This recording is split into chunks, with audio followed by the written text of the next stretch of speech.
There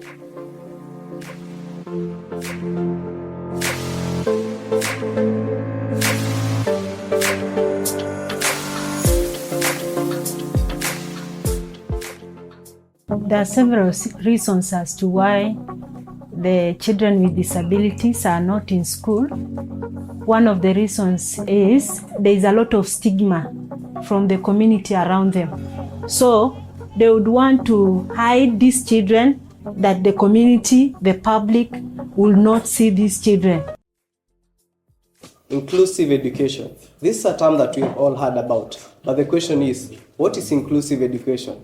How is it being implemented in our education system? Join me as we sit down with Dr. Lidubwi, who will tell us more about the challenges and some of the solutions that are there when it comes to inclusive education. Through Operation Come to School and other initiatives, UNICEF is supporting the Ministry of Education and the Kenya Institute of Special Education to promote inclusive education. Thank you for joining us this afternoon. Today we are going to be talking about the journey to inclusive education when it comes to disability. First question is, from your experience, what are some of the main challenges that students with disabilities face in the education system that you currently have? The first one is accessibility.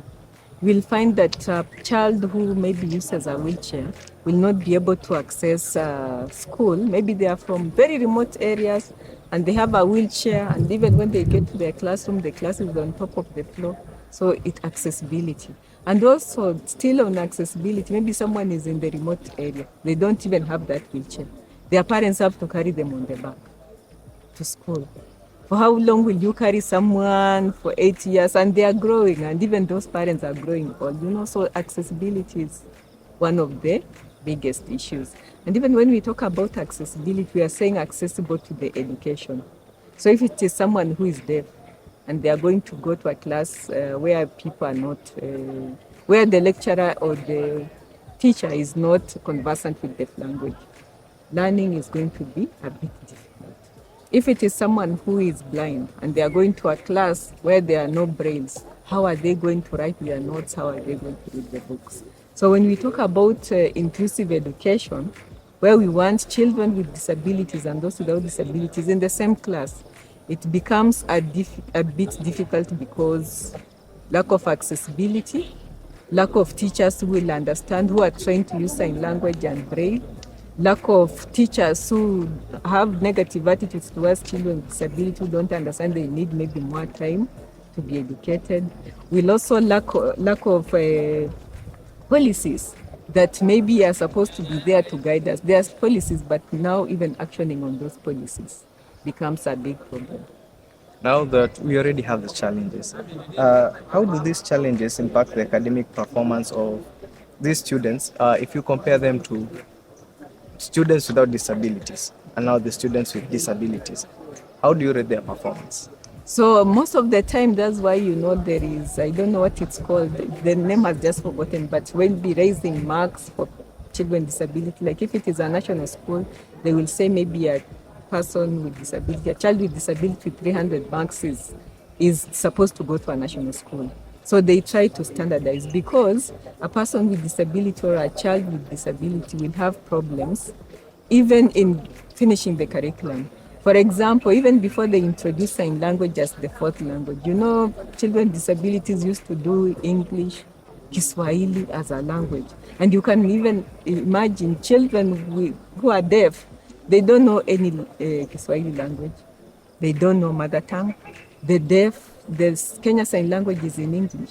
So you can imagine giving that student an assignment in Kiswahili. What are they going to school? And when we don't have enough lecturers or teachers who are conversant with deaf learners, with learners who are blind, how, and we just have a few, and we have a very big number, are they going to finish the curriculum in time? So those are the challenges that are there.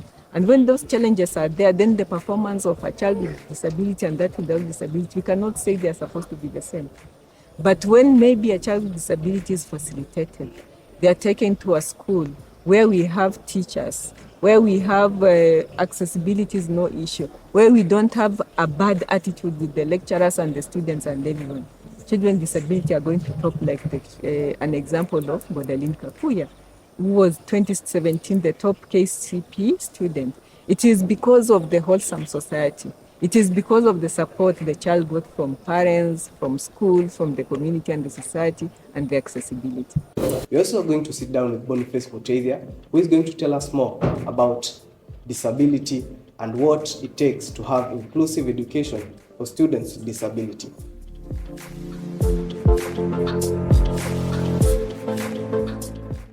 Have you faced any challenges with depth perceptions? Yes, the depth perception is a challenge to me because when something is much far, it's very impossible for me to see it. But when something iko karibu, kuinanga shida sana kwa mimi. Kitu kingine inakuwa na challenge kwangu ni writing. Like kama kuna too much write, like inakuwa vigumu kwangu consider because that write itanichoma. So ikinichoma like napata tu niko na brand vision.